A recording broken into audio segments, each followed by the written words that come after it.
At agad pinagaling ng Panginoon. Napabilang siya sa mga tapat na tagasunod ni Jesus at ginamit niya ang sariling ari-arian para tuspusan ang mga pangangailangan sa misteryo nito at ang mga alagad. Susana na pagkalaga ni Cristo, ipanalangin ko kami. Ang imaheng ito ay nasa pangangalaga ni Brother Romel Texon at pamilya. Ang ika-17 sa hanay, ang pagdakip kay Jesus o Senyor Cautivo. Pinagka ni Judas si Jesus bilang hudyat na ito'y dadakip. Sinabi ni Jesus sa mga nagsidating, kinakailangan pa ba ninyong magdala ng mga tabak at panghampas sa pagdakip sa akin na tila baga ako isang tulisan? Araw-araw ay kasama niyo ako sa templo nagtuturo, ngunit hindi niyo ako dinakip. Datapwat ito ang inyong oras habang ang kadiliman ay naghahari. Nangyari ito upang matupad ang kasulatan. Iniwan siya ng mga apostoles at siya'y dinakip ng mga kawalan dinala kay Anas. Pagkatapos ay kay Caiphas ang unang saserdote. Ang imahe ng Senyor Cautivo ay nasa pangangalaga ng pamilya salita. Ang ika-18 sa mga hanay, ang pagtatatwa ni Pedro kay Jesus. Samantalang si Pedro noon ay nasa patio, nilapitan siya ng isang utosang babae at sinabi sa kanya, "Kasamahan ka rin ni Jesus na taga-Galilea, di ba?" Ngunit nagkaila siya sa harap ng lahat. "Wala akong nalalaman sa sinasabi mo," sagot niya. Makalawa at makanulit niya pang itinatwa si Jesus. Matapos ito ay tumilaw ang manok. Naalala ni Pedro ang sinabi ng Panginoon, "Bago tumilaw ang manok ng 3 beses, ay 3 beses mo akong ikakaiba." Lumabas siya at tumatapos ang buong pagkakataon. Ang hinagupit ng latiko. Ang imaheng ito ay nasa pangangalaga ni Brother Jose Molabola at Sister Nene Aquijano. Ang ika-21 sa hanay ng mga karosa. Ang pagpuputong ng koronang tinig kay Jesus. Naglikaw ang mga kawal na sundalo ng halamang matinig at ipinutong sa banal na ulo ni Jesus. Saka pinaghawak ng isang tambok sa kanyang kanang kamay at palibak siyang niluhod-luhuran at binati, "Mabuhay ang hari ng mga Hudyo." Ang tagpong ito ay nasa pangangalaga ng pamilya ni Jesus. Ang ika-22 sa hanay ng mga karosa, ang pagpapakita kay Jesus sa taong bayan ni Pilato. Ecce homo. Matapos ang paghahugupit kay Jesus sa haliging bato, ang pagputong ng koronang tinik sa kanyang ulo at ang paghamak sa kanya ng mga kawal ay muling ipinatanaw ni Poncio Pilato si Jesus sa mga tao at sa kanila'y sinabi, "Narito ang tao. Siya'y nilabas ko sa inyo upang inyong matalastas na wala akong masumpungang anumang kasalanan niya." Pagtatagpo ni Jesus at ng kanyang ina, sa tulong ng minamahal na alagad ni Jesus ay nasa lubong ni Maria ang anak na si Jesus. Nanginginig sa ilalim ng bigat ng krus ang laman ni Jesus. Ang kanyang mukha'y nasira at ang katawan ay dumudugo. Ang kanyang ina'y sinubukang lumapit upang makipag-usap sa kanyang anak, ngunit sila'y pilit pinaglayo ng mga kawal. Ang imaheng ito ay nasa pangangalaga ni Sister Jocelyn Nakapura. Unas ni Veronica ng birang sa mukha ni Jesus. Habang pasan-pasan ni Jesus ang kanyang krus patungo sa Golgotha, isang babae ang nahabag dito at dali-daling lumabas mula sa karamihan ng tao patungo kay Jesus. Taglay ang kanyang birang na ginamit upang punasan ang nooy natitigmak ng dugo sa kanyang mukha. Ang tagpong ito ay nilalarawan sa ika-6 na istasyon ng tradisyonal na dahang krus. Ang mga imahe sa tagpong ito ay nasa pangangalaga ni na Brother Romel at Sister Marilyn Paros. Ay ika-29 sa hanay, Santa Veronica. Si Veronica ay isang matandang babae na taga-Jerusalem. Nadala ng awa ay lakas loob na pumagitna sa mga sundalo upang punasan ang banal na mukha ni Jesus na natitimbak ng dugo.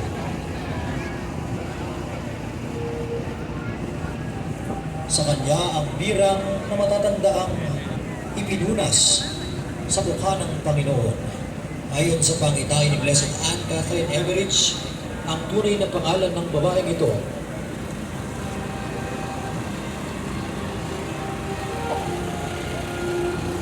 Santa Veronica, sapagkat narito, darating ang mga araw na kanilang sasabihin, Mapapalad ang mga baog at ang mga tiyang kailan may hindi nagtatao.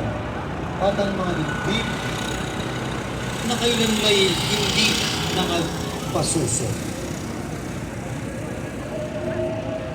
Ang imahin sa tagpong ito ay nasa pangangalaga ng pamilya Bantu. Ang ika-31 sa mga hanay, ang pagbuhubad kay Jesus, Senyor Despojado. Dumating sila sa lugar na tinatawag na Golgota na ang kalawin-po ng bumog. Binigyan nila si Jesus ng alak na hinaluan ng abdong. Ngunit nang matikman niya iyon ay hindi niya na iniinom. Nang maipako siya sa krus, pinaghati-hatian ng mga kawal ang kanyang mga damit sa pamamagitan ng palabunutan. At pagkatapos nito'y naupo sila upang siya'y bantayan. Ang tagpo ito ay nilalarawan sa isang estasyon ng lunes na nasa tabi nito. Sinabi niya, "Babae, narito ang inyong anak." At sinabi niya sa alagad, "Narito ang inyong ina."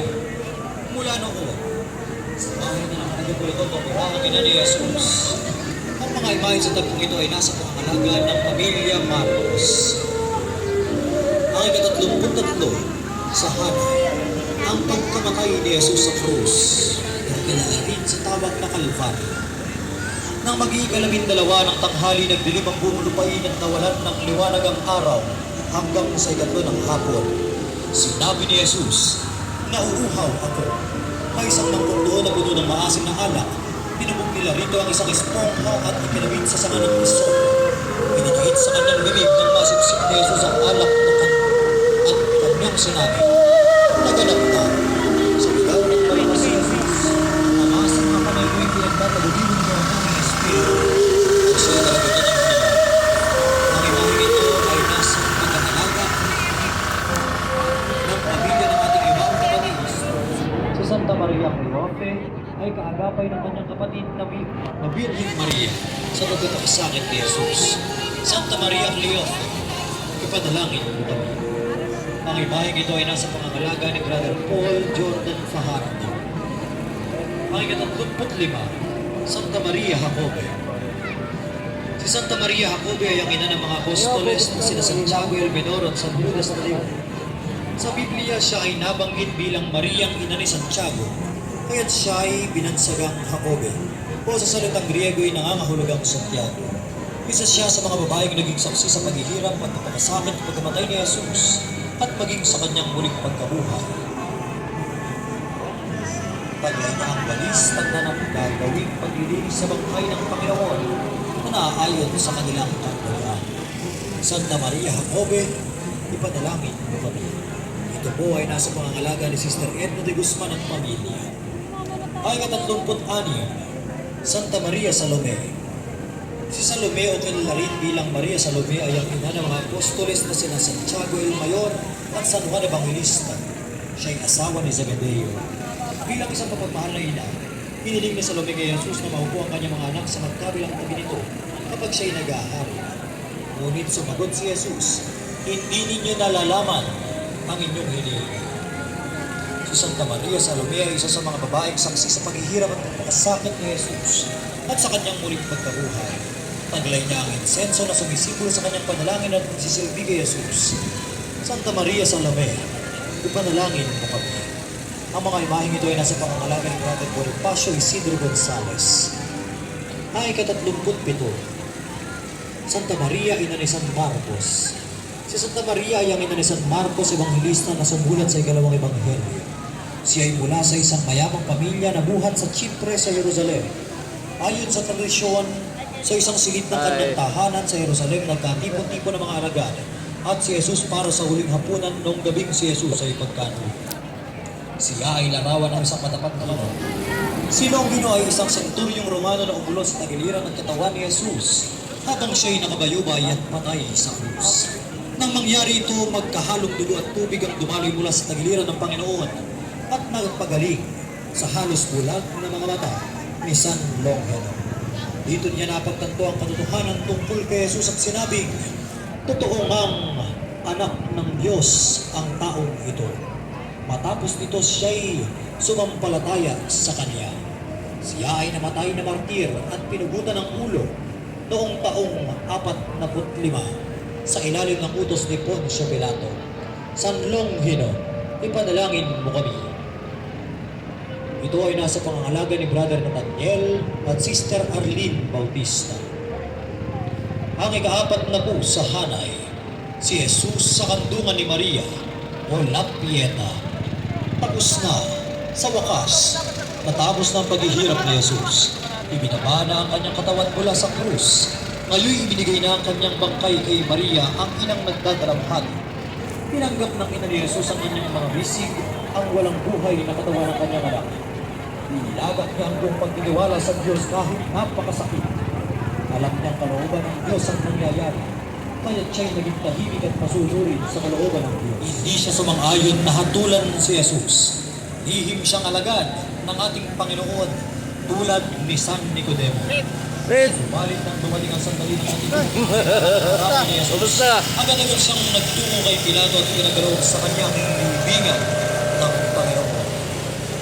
Pinaniniwalaang isinahod niya ng kanyang santong karisang tubig at dugong tumagas sa taglira ni Jesus noong siya'y sibatin ni San Longhino. San Jose ng Arimatea, ipanalangin mo kami. Ito'y nasa pangangalaga ni Brother Larry at Sis Tess Pacheco. Ang ika-apat na dalawa sa hanay ng mga karosa. San Nicodemo. Si San Nicodemo ay isang inihimling alagad ni Jesus. Bilang isang kasapi ng Sanhedrin, siya ay nakikipagkita kay Jesus sa gabi upang hindi siya makita ng ibang mga Pariseo na kasama niya ang Panginoon at nakikinig sa mga pangaral dito. Noong si Jesus ay nakipag inaharap kay Caiaphas, si San Nicodemo ay nagpaalala sa mga miyembro ng Sanhedrin sa mga karapatan ni Jesus na sa ilalim ng pangangalaga ni Brother Eds Franco at pamilya. Ang ika-apat na tatlo sa hanay ng mga karosa. Ang banal na bangkay ni Cristo, o kilala rin sa tawag na Santo Entierro. Ang paniniwala ng mga pumatay kay Jesus na kapag nailibing na nila ang katawan nito, mabubura na sa kaisipan ng madla ang alaala nila. Ngunit hindi matatapos ang lahat ng kamatayan. Katulad ng sinabi ng Panginoon, ang anak ng tao ay dapat magbata ng maraming hirap at muling mabubuhay sa ikatlong araw. Habang nakahimlay si Jesus sa banal na libingan ng kanyang espiritu ay nagtungo sa kadaroonan ng mga yumao at pinalaya ang mga kaluluwang nakulong dito mula sa pang-araw. Siya'y muling nabuhay. Ang imaheng ito ay nasa ilalim ng pangangalaga ng Familia Santos at Kabinti. Senyor, misericordia! Senyor. Hoy. Ang ika-apat na pag-apat sa ang inang nahabis, Pater Dolores. Last na to, apat, dalawa. Kahit Apat na ba? nagdurusa, hindi ito naging hadlang para kay Maria. Madamayan si Jesus sa kanyang paghihirap. Hindi natakot ang mahal na Birheng Maria sa posibleng pagdakip din sa kanya. Buong katapangan at katapatang nakaisa at sumunod ang mahal na Birheng Maria sa yapak ng Panginoon mula sa mga kalsada ng Jerusalem patungo sa Kalbaryo. Inihabilin ni Jesus si Maria kay San Juan na kumakatawan sa ating lahat upang maging ina at huwaran nating lahat.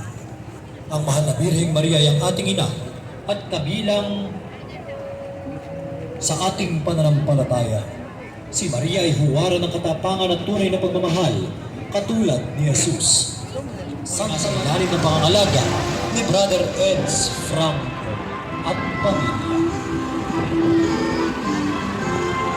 Ang ika-apat na tatlo sa hanay ng mga karosa. Ang banal na bangkay ni Cristo, o kilala rin sa tawag na Santo Entierro. Ang paniniwala ng mga pumatay kay Jesus na kapag nailibing na nila ang katawan nito, mabubura na sa kaisipan ng madla ang alaala nila. Ngunit hindi matatapos ang lahat ng kamatayan. Katulad ng sinabi ng Panginoon, ang anak ng tao ay dapat magbata ng maraming hirap at muling mabubuhay sa ikatlong araw. Habang nakahimlay si Jesus sa banal na libingan ng kanyang espiritu ay nagtungo sa kadaroonan ng mga yumao at pinalaya ang mga kaluluwang nakulong dito mula sa panahon. Si Longino ay isang senturyong Romano na umulos sa tagiliran ng katawan ni Jesus habang siya'y nakabayubay at patay sa krus. Nang mangyari ito, magkahalong dugo at tubig ang dumaloy mula sa tagiliran ng Panginoon at nagpagaling sa halos bulag na mga mata ni San Longino. Dito niya napagtanto ang katotohanan tungkol kay Jesus at sinabing, totoo ngang anak ng Diyos ang taong ito. Matapos nito siya'y sumampalataya sa Kanya. Siya ay namatay na martir at pinugutan ng ulo noong taong 45 sa ilalim ng utos ni Poncio Pilato. San Longino, ipanalangin mo kami. Ito ay nasa pangangalaga ni Brother Nathaniel at Sister Arlene Bautista. Ang ika-4 na po sa hanay, si Jesus sa kandungan ni Maria o La Pieta. Tapos na, sa wakas, natapos na ang paghihirap ni Jesus. Ibinaba na ang kanyang katawan mula sa krus. Ngayon ibinigay na ang kanyang bangkay kay Maria, ang inang nagdadalamhati. Tinanggap ng ina ni Jesus ang kanyang mga bisig, ang walang buhay na katawan ng kanyang anak. Nilagak niya ang buong pagtitiwala sa Diyos kahit napakasakit. Alam niyang kalooban ng Diyos ang nangyayari, kaya siya'y naging tahimik at masunurin sa kalooban ng Diyos. Lazaro de Betania, ipanalangin mo kami. Ito ay nasa pangangalaga ni Brother Jonathan Abad Santos at sa kaalaala ng ating kapatid na si Sister Mirna Abad Santos. Ang ika-46 sa hanay, Santa Marta de Betania. Nang si Jesus ay dumalaw sa kanilang tahanan sa Betania, si Marta ang abalang-abala sa paghahanda para sa mga panauhin, habang ang kapatid niya si Maria ay naupo sa pang-anan ni Jesus upang makinig sa kanyang turo. Santa Marta ng Betania, ipanalangin mo kami. Ang imaheng ito ay ang ika-48 sa hanay. Santa Juana de Cruz. Si Juana ay kasama ni Pusa na kapilwala ni Herodes ng Tipas at isa sa mga babaeng tagasunod ni Jesus. Sinasabing siya ay may masaganang pamumuhay sa bagat sarili niyang siya ang kanyang inastos para sa pangangailangan ni Jesus at ng kanyang mga daga. Sinasabi rin na si Pusa ay isa sining tagasunod ng Panginoon at ikalabunan ay umalis mula sa kampo ni Herodes at sumama sa mga unang Kristiyano. Sa Juana, asawa ni Pusa, ipanalangin mo.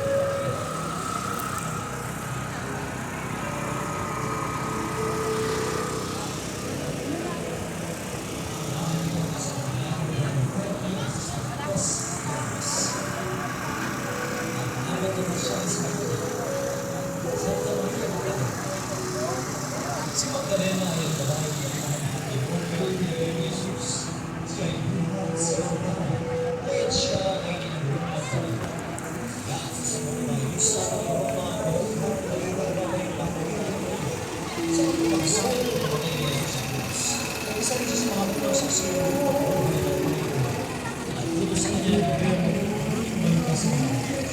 Dahil dito ay tinagawin sa bilang apostol ng mga apostoles. Pangamoong buhay, simbolo ng gawaing pagpili sa bangkay ni Jesus.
Bili pa lang niya kaya sa pagprosesindi.